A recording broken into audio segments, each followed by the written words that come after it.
तो hello friends, स्वागत है अपने YouTube channel education by Gupta ji में। तो आप सभी के लिए क्लास 12th वालों के लिए हिस्ट्री का 30 मोस्ट इंपॉर्टेंट क्वेश्चन लेके आ चुके हैं, जो कि बार बार बोर्ड एग्जाम में पूछे गए क्वेश्चन है। तो आप सभी को क्या करना है, जैसे जैसे मैं बताता हूँ वैसे वैसे आपको ध्यान से रट लेना है। अगर उससे पहले मेरे इस चैनल पर पहली बार आए हैं तो मेरे इस चैनल का सब्सक्राइब और साथ में बेल आइकॉन दबा दीजिए, ताकि हमारा कोई भी नया वीडियो अपलोड हो तुरंत आप तक पहुँच जाए। तो चलिए बिना समय का दोस्तों क्वेश्चन की ओर चलते हैं। तो आपको पहला नंबर में दिया जा रहा है, तंबाकू के सेवन पर किस शासक ने प्रतिबंध लगाया था दोस्तों। तंबाकू के सेवन पर किस शासक ने प्रतिबंध लगाया था दोस्तों। तो आपका राइट आंसर हो जाएगा इसका सी नंबर हो जाएगा। जहांगीर ने तंबाकू के सेवन पर प्रतिबंध लगाया था।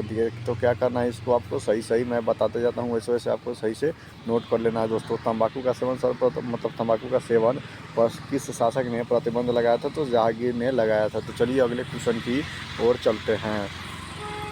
तो आइन ए अकबरी किस मतलब लिखा है, आइन अकबरी किसने लिखा है, आइन अकबरी किसने लिखा है दोस्तों। तो आपका राइट आंसर हो जाएगा, दो का राइट आंसर हो जाएगा सी नंबर। अबुल फजल ने आइन ए अकबरी लिखा है। तो क्या करना है, इसको आपको सही से नोट कर लेना है। आइन ए अकबरी किसने लिखा है, तो अबुल फजल। तो चलिए अगले क्वेश्चन की ओर चलते हैं दोस्तों। तो 3 नंबर में आपको दिया जा रहा है, अकबर के वित्त मंत्री कौन था। अकबर जो था राजा, उसका वित्त मंत्री कौन था दोस्तों। तो 3 नंबर का आपका राइट आंसर हो जाएगा टोडरमल, सी नंबर हो जाएगा। टोडरमल ने अकबर मतलब टोडरमल अकबर के वित्त मंत्री था। तो चलिए अगले क्वेश्चन की ओर चलते हैं। तो ताजमहल का निर्माण किसने करवाया था दोस्तों। आपका चौथा नंबर में पूछा जा रहा है हिस्ट्री का, ताजमहल का निर्माण किसने करवाया था दोस्तों। तो आपका 4 नंबर का राइट आंसर डी हो जाएगा, शाहजहां ने ताजमहल का निर्माण करवाया था दोस्तों। तो चलिए अगले क्वेश्चन की ओर चलते हैं। तो 5 नंबर आपको दिया जा रहा है, पानीपत का प्रथम युद्ध किस वर्ष हुआ था दोस्तों। पानीपत का जो प्रथम युद्ध हुआ था वह किस वर्ष में हुआ था। तो आपका राइट आंसर हो जाएगा बी नंबर, 1526 ईस्वी में पानीपत का प्रथम युद्ध हुआ था। तो चलिए अगले क्वेश्चन की ओर चलते हैं। तो आपको ध्यान से मैं जैसे जैसे बताता हूँ वैसे वैसे आपको सही से याद कर लेना है दोस्तों। आपको छठे नंबर में दिया जाए, निम्नलिखित में से अकबर किस पर आधारित मतलब अधिकार नहीं कर सकता है। निम्नलिखित में से जो इसमें दिया गया है, तो निम्नलिखित में से किस पर अकबर अधिकार नहीं कर सकता है। तो आपका राइट आंसर सी हो जाएगा, मेवाड़ में अधिकार नहीं कर सकता है अकबर। तो चलिए अगले क्वेश्चन की ओर चलते हैं। तो आपको 7 नंबर में दिया जाता है, तंबाकू का सेवन सर्वप्रथम किस मुगल सम्राट ने किया था। तंबाकू जो खैनी नहीं बना के खाते वो लोग, तो उसका सेवन जब पहले इसको तंबाकू बोला जाता था। तो तंबाकू का सेवन सर्वप्रथम किस मुगल सम्राट ने किया था। तंबाकू का सेवन सर्वप्रथम किस मुगल सम्राट ने किया था। तो आपका राइट आंसर ए हो जाएगा, अकबर ने सबसे पहले तंबाकू का सेवन किया था दोस्तों। आपको सही सही से नोट कर लेना है। चलिए अगले क्वेश्चन। अकबर ने टोडरमल को दीवाने ए अशरफ कब नियुक्त किया था। अकबर ने टोडरमल को दीवाने ए अशरफ कब नियुक्त किया था। तो आपको इसका राइट आंसर हो जाएगा, आज का राइट आंसर ए हो जाएगा। 1582 ईस्वी में अकबर ने टोडरमल को और अशरफ पर नियुक्त किया था। इसका राइट आंसर ए हो जाएगा। आपको सही से इसको नोट कर लेना है। चलिए अगले क्वेश्चन की ओर चलते हैं। तो आपको 9 नंबर में दिया जा रहा है, भारत का प्रथम मुगल शासक कौन था। भारत का प्रथम मुगल शासक कौन था। तो आपका इसका राइट आंसर हो जाएगा, 9 का राइट आंसर ये हो जाएगा, बाबर हो जाएगा। भारत का प्रथम मुगल शासक कौन था, तो बाबर हो जाएगा। इसको आपको सही से नोट कर लेना है दोस्तों। तो चलिए अगले क्वेश्चन की ओर चलते हैं। तो आपको 10वें नंबर में दिया जा रहा है, फतेहपुर सीकरी को किसने राजधानी में बनाया था। मतलब फतेहपुर सीकरी को राजधानी में किसने बनाया था। तो आपका इसका राइट आंसर हो जाएगा, 10 का राइट आंसर बी हो जाएगा। अकबर ने फतेहपुर सीकरी को राजधानी में बनाया था। तो आपको इसको सही से नोट कर लेना है। तो चलिए अगले क्वेश्चन की ओर चलते हैं। तो आपको 11 नंबर में दिया जाए, अकबर ने दीन ए इलाही कब प्रारंभ किया था। अकबर ने दीन ए इलाही कब प्रारंभ किया था। तो आपका इसका राइट आंसर हो जाएगा, 11 का राइट आंसर आपका डी हो जाएगा। 1581 ईस्वी में अकबर ने दीन ए इलाही प्रारंभ किया था। तो इसको आपको सही से नोट कर लेना है 11 इसका। चलिए अगले क्वेश्चन की ओर चलते हैं। तो आपको 12 नंबर में दिया जा रहा है, औरंगजेब ने अपने जीवन का अंतिम भाग कहाँ बिताया था। औरंगजेब था वो अपने जीवन का अंतिम भाग कहाँ बिताया था। तो आपका इसका राइट आंसर हो जाएगा, 12 का राइट आंसर बी हो जाएगा। उत्तरी भारत में औरंगजेब ने अपने जीवन का अंतिम भाग बिताया था। तो आपको इसको सही से नोट कर लेना है। तो चलिए अगले क्वेश्चन की ओर चलते हैं। तो 13 नंबर में दी जाए अकबरनामा की रचना किसने की थी। अकबरनामा की रचना किसने की थी दोस्तों, अकबरनामा की रचना किसने की थी। तो आपका इसका राइट आंसर हो जाएगा 13 का राइट आंसर डी हो जाएगा अबुल फजल। अबुल फजल ने अकबरनामा की रचना की थी। अबुल फजल ने, तो इसको आपको सही से नोट कर लेना है दोस्तों। 13 का राइट आंसर डी हो जाएगा अबुल फजल।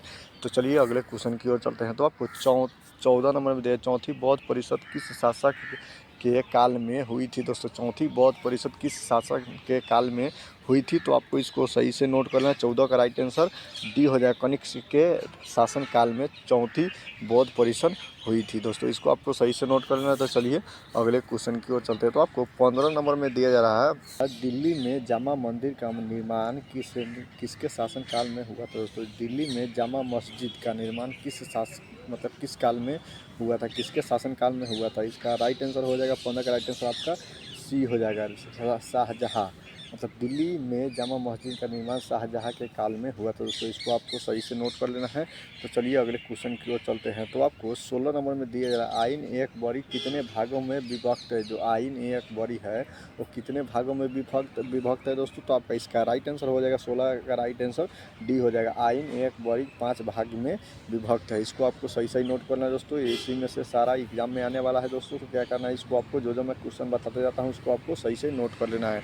तो चलिए अगले क्वेश्चन की ओर चलते हैं। तो आपको 17 नंबर में दिया जा रहा है दिन ए इलाही संबंधित है, यानी कि दिन ए इलाही किससे संबंधित है दोस्तों।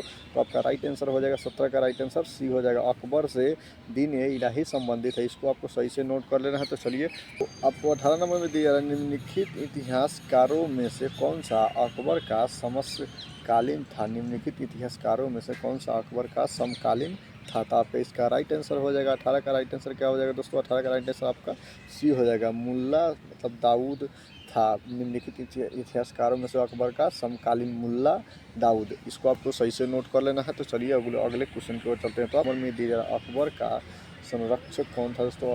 अकबर का संरक्षक कौन था। तो आपका इसका राइट आंसर हो जाएगा 20 का राइट आंसर ए हो जाएगा मतलब बैरम खां हो जाएगा दोस्तों। अकबर का संरक्षक बैरम खां था। इसको आपको सही से नोट कर लेना है। तो चलिए अगले क्वेश्चन की ओर चलते हैं। तो आपको 21 नंबर में दिया जा रहा है दोस्तों सलीम किस बादशाह का उपनाम था दोस्तों। सलीम किस बादशाह का उपनाम था। तो आपका इसका राइट आंसर सी हो जाएगा जहांगीर का सलीम मतलब सलीम किस बादशाह का उपनाम था। तो सलीम का उपनाम था क्या जहांगीर हो जाएगा दोस्तों। इसका राइट आंसर आपका सी हो जाएगा। इसको आपको सही से नोट कर लेना है। तो चलिए अगले क्वेश्चन की ओर चलते हैं। तो आपको 22 नंबर में दिया जा रहा है किस ग्रंथ में आदम से लेकर अकबर के काल तक का इतिहास मिलता है।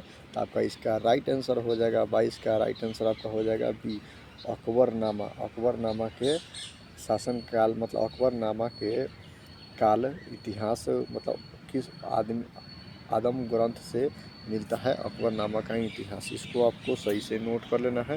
तो चलिए अगले क्वेश्चन की ओर चलते हैं। तो आप दिया दोस्तों मुगल काल में सर्वाधिक उर्वर भूमि कौन सी थी। तो आपका इसका राइट आंसर हो जाएगा 23 का राइट आंसर डी हो जाएगा पोजल थी भूमि। इसको आपको सही से नोट करना। तो चलिए अगले क्वेश्चन की ओर चलते हैं। तो आपको 24 नंबर में दिया जा रहा है दामिन ई को किन्हें मतलब किसके नाम से जाना जाता है। दामिन ई को किन्हें नाम से जाना जाता है। तो आपका इसका राइट आंसर हो जाएगा 24 का राइट आंसर बी हो जाएगा संथालियों के नाम से जाना जाता है। दामिन ई को संथालियों के नाम से जाना जाता है। तो इसको आपको सही से नोट करना है। तो चलिए अगले क्वेश्चन की ओर चलते हैं। तो आपको 25 नंबर में दिया जा रहा है किस शासक ने अपनी राजधानी दिल्ली से दौलताबाद परिवर्तित की।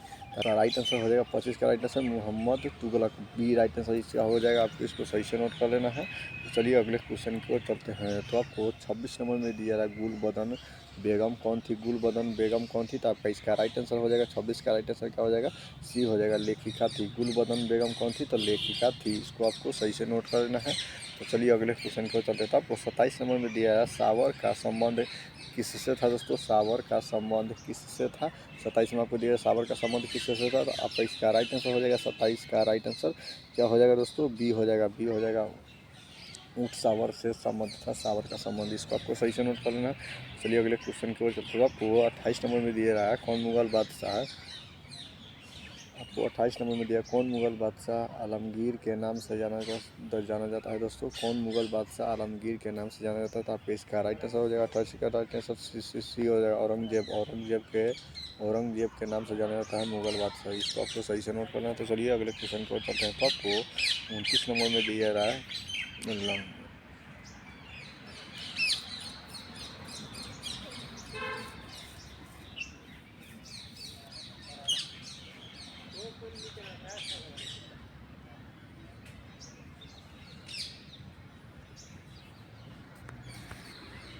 टेंशन